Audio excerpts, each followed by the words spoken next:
NBA storyline working at the same time. The Kevin Durant sweepstakes, Suns star turns 37 in September, could be traded any moment.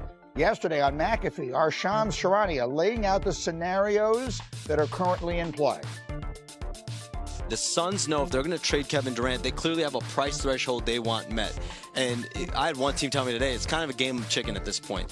From the Rockets to the Heat to the Minnesota Timberwolves, it's literally one or two pieces away, either which way, that can get a deal done. But at the end of the day, one of these teams has to meet that threshold to get something done. The NBA draft is about a week away, so could this go into the NBA draft? For sure. But I don't think the Suns wanted to. I don't think the other teams wanted to. You want to get those deals done. So my understanding is they're in active conversations with those three teams specifically. Let's be very clear. The NBA draft is Wednesday, so they don't want it to get to that. And that means we're 305 UD? 305? No? Can you comment? No comment. No comment, UD. Don't say anything. Is he allowed to comment? I don't know. I'll be around. I'll be around. Okay.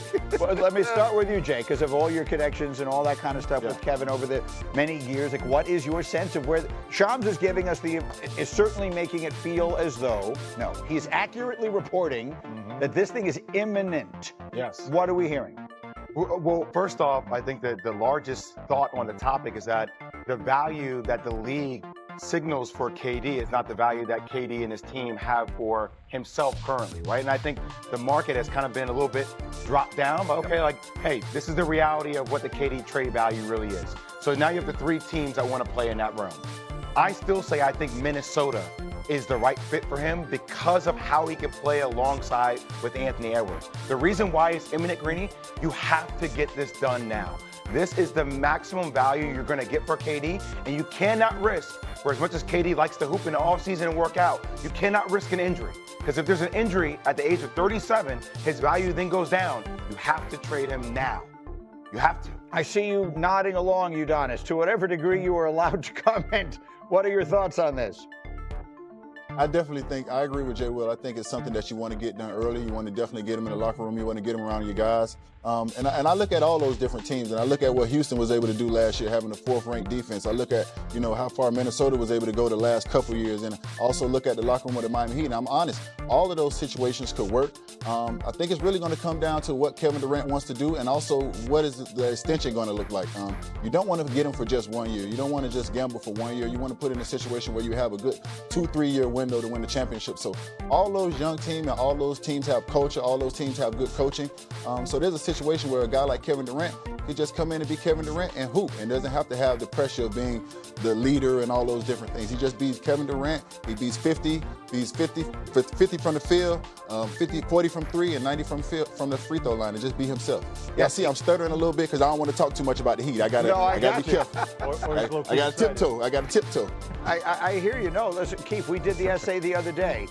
There's only one player ever to average 25 points on 50-40 shooting for 3 consecutive seasons. That player is KD, and that streak is active. Like, it's the last 3 years. He is not slowing down.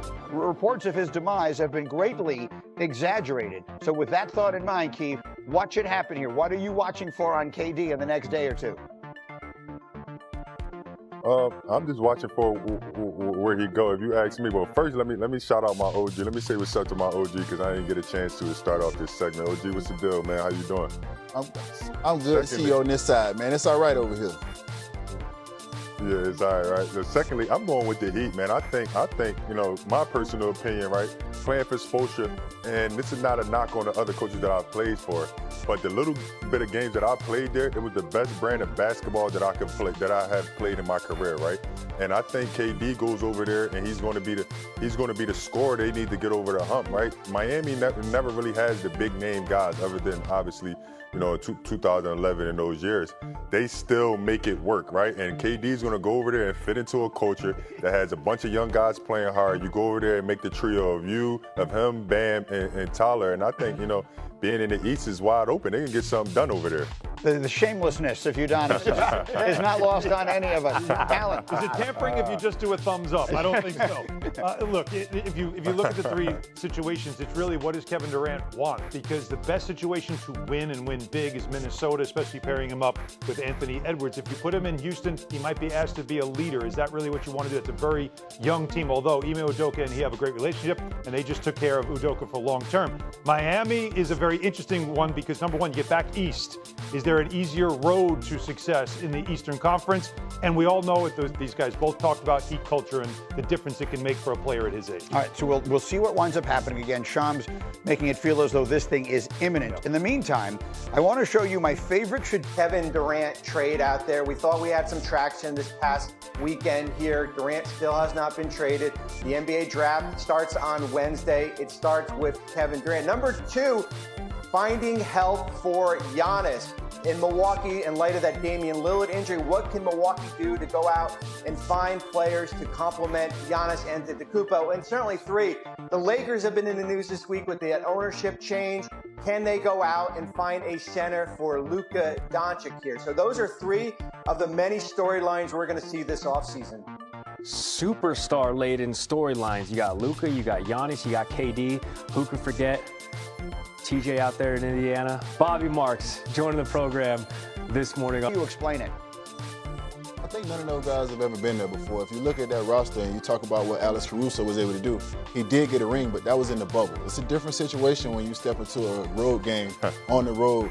And I've been in Indiana before, and I know what that crowd brings. So that's a very intimidating situation. And the OKC team has showed a lot of growth throughout this playoffs. They're well beyond their years with their maturity. But I think last night was the first time that we probably saw that sign of immaturity kind of creep in a little bit. And once again, the inexperience of being in the finals and on the road. Nobody has had that experience on that team in that locker room.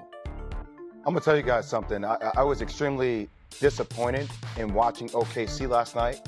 We're not matching the intensity of how Indiana came out in that game. Tyrese Halliburton, shout out to him for stepping up in the second quarter and really setting the tone for his team, even though at 14 points. But we talk about 21 turnovers, right? And that led to fast break points for Indiana. SGA did not play like the MVP last night. Nope. He did not. I get it, 21 points on 15 shots. That's 10 less field goal attempts that he's taken in this entire series, and 2 assists and 8 turnovers. So that was a very young team having a young moment. Yeah. And for as much as everybody is like, hey, they always bounce back the game after they lose, we haven't been seeing them bounce back in a Game 7 in the NBA Finals.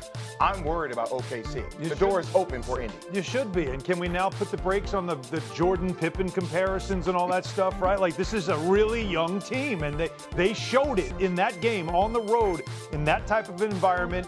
You had to know you were going to get the best punch. That second quarter, that really was the game, the second quarter. Then you come out in half, your coach makes an adjustment to your lineup, and it leads to nothing. So that team is in a lot of trouble. But it's not just on the court you're seeing it. You're seeing, to me, a master at work in Coach Rick Carlisle. And what he has done adjusting throughout this series, really throughout this playoffs. It's the 10th game they've won where they've been the underdog. They are always fighting against anyone believing in them, but he